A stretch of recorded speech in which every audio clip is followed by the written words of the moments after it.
ಅನಿಸಿದರೆ ಅಥವಾ ರೆಸೊನೇಟ್ ಆದರೆ ಮಾತ್ರ ತೊಗೊಳ್ಳಿ, ಇಲ್ಲ ಅಂದರೆ ಬಿಟ್ಬಿಡಿ. ಇದು ಒಂದು ಜನರಲ್ ರೀಡಿಂಗ್ ಮಾತ್ರ ಆಗಿರುತ್ತೆ. ಕಾರ್ಡ್ಸ್ನ ಶಫಲ್ ಮಾಡಿದಾಗ ಫೆಬ್ರವರಿ ಮಂತಲ್ಲಿ ನನಗೆ ಫಸ್ಟ್ ಕಾರ್ಡ್ ಟೆಂಪ್ರೆನ್ಸ್ ಕಾರ್ಡ್ ಬಂದಿದೆ. ಟೆಂಪ್ರೆನ್ಸ್ ಕಾರ್ಡ್ ಬಂದಿರೋದ್ರಿಂದ ಸೊ ನೀವು ಏನೋ ಟ್ರೈ ಮಾಡ್ತಾ ಇದ್ದೀರಾ, ಸೊ ಯಾರನ್ನಾದ್ರೂ ಕೇರ್ ಮಾಡ್ತಾ ಇದ್ದೀರಾ ಅಥವಾ ನಿಮ್ಮನ್ನು ಯಾರಾದರೂ ಲವ್ ಆ್ಯಂಡ್ ಟೇಕ್ ಕೇರ್ ಮಾಡ್ತಾ ಇದ್ದಾರೆ. ಸೊ ಸೆಂಟರ್ ಇದ್ದೀರಾ, ಗ್ರೌಂಡೆಡ್ ಇದ್ದೀರಾ ಅಂತ ಹೇಳ್ಬೋದು ಸದ್ಯಕ್ಕೆ. ಬಟ್ ಬಿಗ್ಗರ್ ಆ್ಯಂಡ್ ಬ್ರೈಟರ್ ಫ್ಯೂಚರ್ನ ಕೂಡ ಇಂಡಿಕೇಟ್ ಮಾಡುತ್ತೆ ಟೆಂಪ್ರೆನ್ಸ್ ಕಾರ್ಡ್.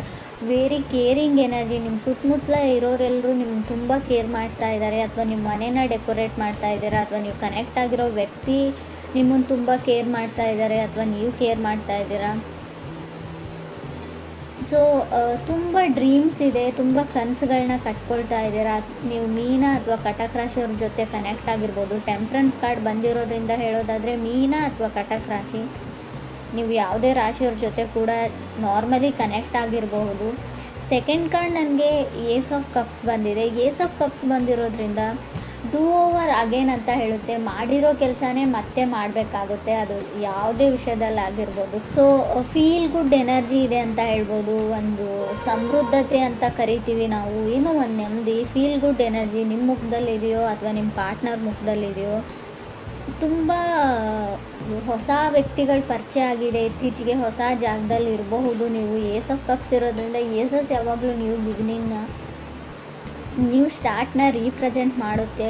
ಸೊ ನಿಮ್ಗೆ ಯಾರಾದರೂ ಲವ್ಡ್ ಒನ್ಸ್, ನಿಮ್ಗೆ ಇಷ್ಟ ಆಗಿರೋ ವ್ಯಕ್ತಿ ಸೊ ಮೆಸೇಜ್ ಮಾಡ್ಬೋದು, ನೀವು ಯಾರಿಗಾದ್ರೂ ಮೆಸೇಜ್ ಮಾಡ್ಬೋದು. ಕಮ್ಯುನಿಕೇಷನ್ ಇದೆ ಅಂತ ಸೆಕೆಂಡ್ ಕಾರ್ಡ್ ಹೇಳುತ್ತೆ. ತುಂಬ ಲವೇಬಲ್ ಮೆಸೇಜಸ್ ಪಾಸ್ ಆಗ್ತಾ ಇದೆ ಅಂತ ಕೂಡ ಹೇಳ್ಬೋದು. ಥರ್ಡ್ ಕಾರ್ಡ್ ನನಗೆ ಟೂ ಆಫ್ ಸಾರ್ಡ್ಸ್ ಬಂದಿದೆ. ಸೊ ಯಾರೋ trying to become a patience ಅಂತ ಟ್ರೈ ಮಾಡ್ತಾ ಇದ್ದಾರೆ. ಸೊ ಹೇಗೆ ತಾಳ್ಮೆಯಿಂದ ನಡ್ಕೊಳ್ಬೇಕು ಅಂತ ಕಲಿತಾ ಇದ್ದಾರೆ. ಸೊ ಕಂಟ್ರೋಲಿಂಗ್ ಎನರ್ಜಿ ಇದೆ ಅಂತ ಹೇಳ್ಬೋದು. ನೀವು ಅಥವಾ ನೀವು ಕನೆಕ್ಟ್ ಆಗಿರೋ ವ್ಯಕ್ತಿ, ಅದರ್ ಪರ್ಸನ್ ಕೂಡ ಇದಾಗಿರ್ಬೋದು. ಮುಂಚೆ ಎಲ್ಲದಕ್ಕೂ ಸಿಟ್ಟು ಮಾಡ್ಕೊಳ್ತಿರೋ ವ್ಯಕ್ತಿ, ಕೋಪ ಮಾಡ್ಕೊಳ್ತಿರೋ ವ್ಯಕ್ತಿ ನಿಮ್ಮ ಜೊತೆ ಕನೆಕ್ಟ್ ಆದಮೇಲೆ ಸ್ವಲ್ಪ ತಾಳ್ಮೆನ ಕಲಿತಾ ಇದ್ದಾರೆ, ಸ್ವಲ್ಪ ಕಾಮ್ ಆಗಿರೋದಕ್ಕೆ ಟ್ರೈ ಮಾಡ್ತಾ ಇದ್ದಾರೆ ಅಂತ ಹೇಳ್ಬೋದು. ಫೋರ್ತ್ ಕಾರ್ಡ್ ನನಗೆ ಫೋರ್ ಆಫ್ ಸಾರ್ಡ್ಸ್ ಬಂದಿದೆ. ಯಾರಿಗೂ ಭಯ ಇದೆ, ಫಿಯರ್ ಇದೆ, ಸ್ವಲ್ಪ ಭಯ ಆಗುತ್ತೆ. ಓವರ್ ಥಿಂಕಿಂಗು, ಪದೇ ಪದೇ ನಡೆದೋಗಿರೋ ಘಟನೆ ಬಗ್ಗೆ ತುಂಬ ಅತಿಯಾಗಿ ಯೋಚನೆ ಮಾಡ್ತಾರೆ ಅಂತ ಹೇಳ್ಬೋದು. ಈ ಥರ ಕ್ಯಾರೆಕ್ಟರ್ ನಿಮ್ಮದಿದೆಯೋ ಅಥವಾ ಅದರ್ ಪರ್ಸನ್ಸ್ ಇದೆಯೋ. ಬಟ್ ಏಟ್ ಆಫ್ ಸಾರ್ಡ್ಸ್ ಕೆಲವೊಮ್ಮೆ ಚೇಂಜ್ ಆಗಿರೋ ವ್ಯಕ್ತಿನ ರೀಪ್ರೆಸೆಂಟ್ ಮಾಡುತ್ತೆ. ಇತ್ತೀಚೆಗೆ ನೀವು ತುಂಬ ಚೇಂಜ್ ಆಗಿದ್ದೀರೋ ಅಥವಾ ನೀವು ಕನೆಕ್ಟ್ ಆಗಿರೋ ವ್ಯಕ್ತಿ ಚೇಂಜ್ ಆಗಿದ್ದಾರೋ ಅಥವಾ ಕನೆಕ್ಟ್ ಆಗಬೇಕು ಅಂದ್ಕೊಂಡಿರೋ ವ್ಯಕ್ತಿ. ಸೊ ಯಾರೋ ಡೇಟ್ಗೆ ಹೋಗ್ತಾ ಇದ್ದೀರಾ, ನೀವು ನಿಮ್ಮ ಗರ್ಲ್ಫ್ರೆಂಡ್ನ ಡೇಟ್ ಕರೀತಾ ಇದ್ದಾರೆ, ಅವರು ನಿಮ್ಮ ಜೊತೆ ಮೀಟ್ ಆಗ್ತಾ ಇದ್ದಾರೆ. ಸೊ ತುಂಬ ಫ್ರೆಂಡ್ಲಿ ಕ್ಯಾಜುವಲ್ ಕಾನ್ವರ್ಜೇಷನ್ ಇದೆ ಅಂತ ಹೇಳ್ಬೋದು. ಕಮ್ಯುನಿಕೇಷನ್ ಆದರೂ ಕೂಡ ತುಂಬ ಕ್ಯಾಜುವಲ್ ಫ್ರೆಂಡ್ ಥರ ಅವ್ರು ನಿಮ್ಮನ್ನು ಟ್ರೀಟ್ ಮಾಡ್ತಾರೆ, ನೀವು ಅವ್ರನ್ನ ಒಂದು ಗುಡ್ ಫ್ರೆಂಡ್ ಥರ ಟ್ರೀಟ್ ಮಾಡ್ತೀರಾ ಅಂತ ಹೇಳ್ಬೋದು. ಫಿಫ್ತ್ ಕಾರ್ಡ್ ನನಗೆ ಸಿಕ್ಸ್ ಆಫ್ ಕಪ್ಸ್ ಬಂದಿದೆ. ಸಿಕ್ಸ್ ಆಫ್ ಕಪ್ಸ್ ಕೆಲವೊಮ್ಮೆ ಸಿಕ್ಸ್ತ್ ಪ್ಲೇಸಲ್ಲಿ ಬಂದರೆ, ಅದು ಕೂಡ ಏಟ್ ಆಫ್ ಸೋರ್ಡ್ಸ್ ಆದಮೇಲೆ ಬಂದರೆ ಫ್ಲರ್ಟಿಂಗ್ ಎನರ್ಜಿ ಅಂತ ಹೇಳ್ತೀವಿ. ನೀವು ಯಾರ ಜೊತೆನಾದರೂ ಫ್ಲರ್ಟ್ ಮಾಡ್ತಾ ಇದ್ದೀರೋ ಅಥವಾ ನಿಮ್ಮ ಜೊತೆ ಯಾರಾದರೂ ಫ್ಲರ್ಟ್ ಮಾಡ್ತಾ ಇರ್ಬೋದು. ಕೇರ್ಫುಲ್ಲಾಗಿರಿ.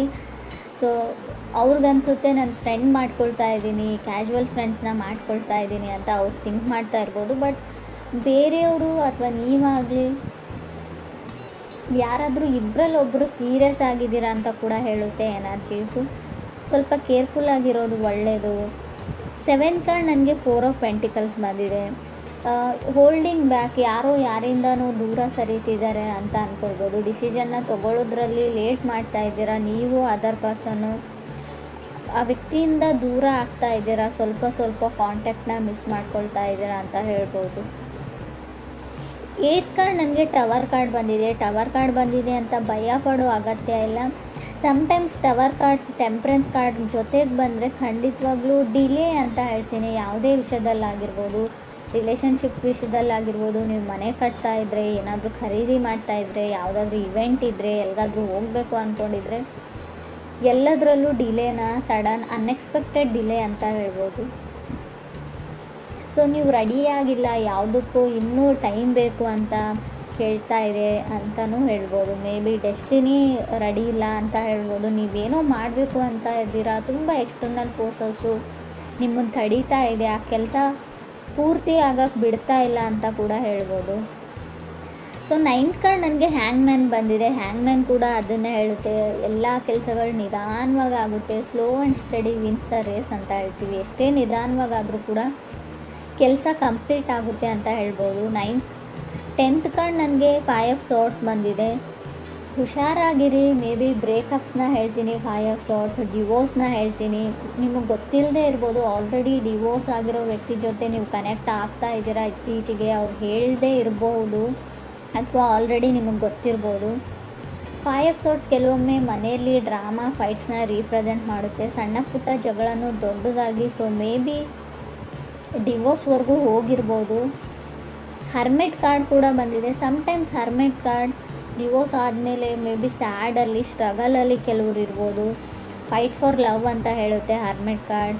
ಟಯರ್ಡ್ ಆಫ್ ಲವ್ ಅಂತ ಹೇಳ್ತೀವಿ. ಫುಲ್ ಆಫ್ ಡೌಟ್ಸ್ ಇದ್ದರೂ ಕೂಡ ಹರ್ಮೆಟ್ ಕಾರ್ಡ್ ಬಂದಿರುತ್ತೆ. ಡೌಟ್ಸ್ ನಿಮಗಿದೆಯೋ ಅಥವಾ ಅದರ್ ಪರ್ಸನ್ಗಿದೆಯೋ. 11th ಹರ್ಮೆಟ್ ಕಾರ್ಡ್ ಇರೋದ್ರಿಂದ ಖಂಡಿತವಾಗ್ಲೂ ನೀವು ಡಿಪ್ರೆಷನ್ ಲೆವೆಲ್ಗೆ ಹೋಗಿರ್ಬೋದು. ಕೆಲವರು ತುಂಬ ಓವರ್ ಥಿಂಕಿಂಗ್, ತುಂಬ ಯೋಚನೆಯಲ್ಲಿ ಕೂಡ ಕೆಲವರು ಇದ್ದೀರಾ ಅಂತ ಕಾರ್ಡ್ ಹೇಳುತ್ತೆ. ಕೆಲವ್ರಿಗೆ ವೆಕೇಷನ್ನ ಅಗತ್ಯ ಇದೆ ಅಂತ ಹೇಳ್ಬೋದು. 2 ಆಫ್ ಸಾರ್ಟ್ಸ್ ಓವರ್ ವರ್ಕ್ನ ಕೂಡ ಸೆಕೆಂಡ್ ಕಾರ್ಡ್ ರೀಪ್ರೆಸೆಂಟ್ ಮಾಡೋದ್ರಿಂದ ಎಲ್ಲಿಗಾದರೂ ಟ್ರಿಪ್ ಹೋಗಿ ಸ್ವಲ್ಪ ಬ್ಯುಸಿಯಾಗಿ ಬೇರೆ ಜಾಗದಲ್ಲಿ ಟೈಮ್ನ ಸ್ಪೆಂಡ್ ಮಾಡಿ ಅಂತ ಹೇಳ್ಬೋದು. ಇನ್ಕಮ್ ಚೆನ್ನಾಗಿದೆ ಅಂತ ಹೇಳ್ತೀನಿ. ಫೈನಾನ್ಷಿಯಲಿ ನನಗೆ ಇನ್ಕಮ್ ತುಂಬ ಚೆನ್ನಾಗಿದೆ ಅಂತ ಕಾಣಿಸ್ತಾ ಇದೆ. ಸೊ ನಿಮ್ಮದೇ ಕೆಲಸ ಮಾಡೋ ಜಾಗದಲ್ಲಿ ನೀವು ತುಂಬ ಬ್ಯುಸಿಯಾಗಿದ್ದೀರಾ, ಓವರ್ ವರ್ಕ್ ಮಾಡ್ತಾಯಿದ್ದೀರಾ, ತುಂಬ ರೆಸ್ಪಾನ್ಸಿಬಿಲಿಟೀಸ್ ಇದೆ, ಬ್ಲಡ್ ಪ್ರೆಷರ್ ಜಾಸ್ತಿ ಆಗ್ತಾ ಇದೆ, ಟೆನ್ಷನ್ ಇದೆ, ಡಿಪ್ರೆಷನ್ ಇದೆ. ಸೊ ಮೇ ಬಿ ಇದು ನೀವು ಕೆಲಸ ಮಾಡೋ ವಿಷಯಕ್ಕೆ ಸಂಬಂಧಪಟ್ಟಿರುತ್ತೆ ಅಂತ ಹೇಳ್ಬೋದು. ವೆಕೇಷನ್ನ ಅಗತ್ಯ ಇದೆ ನಿಮಗೆ, ಸ್ವಲ್ಪ ಟೈಮ್ ತೊಗೊಳ್ಳಿ, ಹೊರಗಡೆ ಎಲ್ಲಾದರೂ ಹೋಗಿ. ಸೊ ಕೆಲವ್ರು ರೆಡಿಯಾಗಿದ್ದೀರಾ, ಕೆಲವ್ರದ್ದು ಮದುವೆ ಕೂಡ ಫಿಕ್ಸ್ ಆಗಿದೆ ಅಂತ ಅಂದ್ಕೊಳ್ತೀನಿ ನಾನು. ಏಸ್ ಆಫ್ ಕಪ್ಸ್ ಇರೋದ್ರಿಂದ ಆಲ್ರೆಡಿ ಮದುವೆ ತುಂಬ ರೀಸೆಂಟಾಗಿ ಮದುವೆ ಆಗಿರ್ಬೋದು. 15 days 1 ಮಂತಲ್ಲಿ ಕೆಲವ್ರು ಮದುವೆ ಇರ್ಬೋದು ಮುಂದೆ, ಅಥವಾ ಆಲ್ರೆಡಿ ಮದುವೆ ಆಗಿರಬಹುದು ಅಂತ ಹೇಳ್ತಾ ಇದೆ. ಮೇ ಬಿ ಇದು 1.5 ಡೇದು ಕೂಡ ನಾನು ಕೌಂಟ್ ಮಾಡ್ತೀನಿ. 2 days ಆಯಿತು, 1 days ಆಯಿತು, ಗೊತ್ತಿಲ್ಲ ನನಗೆ. ನಾನು ರೀಡಿಂಗ್ ನೋಡುವಾಗ ಇದು ನಿಮ್ಗೆ ಅನ್ವಯಿಸುತ್ತೆ ಅಂತ ಅಂದ್ಕೊಳ್ತೀನಿ. ಕೆಲವರು ತುಂಬ ಖುಷಿಯಾಗಿದ್ದೀರಾ, ಕೆಲವರು ತುಂಬ ನರ್ವಸ್, ಫಿಯರ್ ಅಂತ ಆಗಲೇ ಹೇಳಿದೆ ನಾನು. ತುಂಬ ಭಯದಲ್ಲಿದ್ದೀರಾ. ಕೆಲವರು ಭಯ ನಿಮಗಿದೆಯೋ ಅಥವಾ ನಿಮ್ಮ ಪಾರ್ಟ್ನರ್ಗಿದೆಯೋ, ತುಂಬ ನರ್ವಸ್ನೆಸ್ ಇದೆ, ಭಯ ಇದೆ ಅಂತ ಕೂಡ ಕಾರ್ಡ್ಸ್ ಹೇಳ್ತಾ ಇದೆ. ಬಟ್ ಟವರ್ ಕಾರ್ಡ್ ಇರೋದ್ರಿಂದ ಹೆಲ್ತಿನ ವಿಚಾರದಲ್ಲೂ ಕೂಡ ನೀವು ತುಂಬ ಗಮನ ಕೊಡಬೇಕು. ಅನ್ಎಕ್ಸ್ಪೆಕ್ಟೆಡ್ಲಿ ಹೆಲ್ತ್ ಹಾಳಾಗುವಂಥ ಚಾನ್ಸಸ್ ಇದೆ. ಸೊ ಹಾಸ್ಪಿಟ್ಲಿಗೆ ಹೋದ್ಮೇಲೆ ನೀವೇನೋ ಮಾಡೋಕ್ಕೆ ಹೋಗಿ ಏನೋ ಆಗ್ಬೋದು, ಅದು ಸರ್ಜರಿನೋ ಅದು ಇದು ಅಂತ ಹೇಳಿರ್ತಾರೆ. ಬಟ್ ಸಮಥಿಂಗ್ ವೆಂಟ್ ರಾಂಗ್ ಅಂತ ಹೇಳುತ್ತೆ. ಆಲ್ರೆಡಿ ಕೆಲವರಿಗೆ ಅದು ಅನುಭವಕ್ಕೆ ಬಂದಿರ್ಬೋದು ಕುಂಭರಾಶಿಯವರಿಗೆ ಅಂತ ಅನಿಸುತ್ತೆ. ಏನೋ ಸ್ಕಿನ್ ಇನ್ಫೆಕ್ಷನ್ನು, ಕೈಯಲ್ಲೇನೋ ಇನ್ಫೆಕ್ಷನ್ನು, ಸ್ಕಿನ್ ಎಲ್ಲ ಫರ್ಜಿಂಗ್ ಆಗ್ತಾ ಇದೆ, ಸಿಪ್ಪೆ ಥರ ಬರ್ತಾ ಇದೆ, ಬೆಳೆಗಳಿಗೇನೋ ಆಗಿದೆ. ಸೊ ಏನೋ ಸಣ್ಣ ಪುಟ್ಟ ಇನ್ಫೆಕ್ಷನ್ಸ್ ಆಗುವಂಥ ಚಾನ್ಸಸ್ ಕೂಡ ಇದೆ. ನನಗೆ ಗೊತ್ತು ಇದು ಲವ್ ಲೈಫ್ ರೀಡಿಂಗ್, ಆದರೂ ಕೂಡ ಕಾರ್ಡಲ್ಲಿರೋದನ್ನು ನಾನು ಹೇಳ್ತಾ ಇದ್ದೀನಿ. ಮೇ ಬಿ ಕೆಲವ್ರಿಗೆ ಉಪಯೋಗಕ್ಕೆ ಬರುತ್ತೆ ಇದು ಕೂಡ ಅಂತ ಅನಿಸುತ್ತೆ. ಇನ್ನು ಲವ್ ಲೈಫ್ ವಿಚಾರಕ್ಕೆ ಬಂದರೆ ಸ್ವಲ್ಪ ಜಗಳನ ಹೇಳ್ತೀನಿ, ಬ್ರೇಕಪ್ನ ಹೇಳ್ತೀನಿ. ಆಲ್ರೆಡಿ ಮದುವೆ ಆಗಿರೋರಿಗೆ ತುಂಬ ಜಗಳ ಮತ್ತು ಡಿವೋರ್ಸ್ವರೆಗೂ ಹೋಗುವಂಥ ಚಾನ್ಸಸ್ ಇದೆ. ತುಂಬ ಯೋಚನೆ ಮಾಡಬೇಡಿ. ಮಿಸ್ಅಂಡರ್ಸ್ಟ್ಯಾಂಡಿಂಗ್ ಕೂಡ ನನಗೆ ಕಾರ್ಡ್ಸಲ್ಲಿ ಕಾಣಿಸ್ತಾ ಇದೆ. ಟವರ್ ಕಾರ್ಡ್ ಇರೋದ್ರಿಂದ ಮಿಸ್ಅಂಡರ್ಸ್ಟ್ಯಾಂಡಿಂಗ್ ಆಗೋದ್ರ ಜೊತೆಗೆ ಅದನ್ನು ನೀವು 100% ನಂಬ್ತೀರಾ ಕೂಡ. ಸೊ ಗಮನ ಕೊಡಿ. ಯಾವುದೇ ವಿಚಾರ ಇರಲಿ ತುಂಬ ಸರ್ತಿ ಯೋಚನೆ ಮಾಡಿ ಡಿಸೈಡ್ ಮಾಡಿ. ಯಾವುದನ್ನು ಟವರ್ ಕಾರ್ಡ್ ಅಂದರೆ ಸಡನ್ ಡಿಸಿಷನ್ ತೊಗೊಳ್ಬೇಕು ಅಂತ ಅನಿಸುತ್ತೆ. ಸೊ ಕೋಪದಲ್ಲಿ ಕೊಯ್ಕೊಂಡಿರೋ ಮೂಗು, ಸೊ ನೀವು ಸಮಾಧಾನ ಆದಮೇಲೆ ಖಂಡಿತ ಬರಲ್ಲ. ಈ ವಿಚಾರದ ಬಗ್ಗೆ ಕೂಡ ನೀವು ತುಂಬಾ ಯೋಚನೆ ಮಾಡಬೇಕು.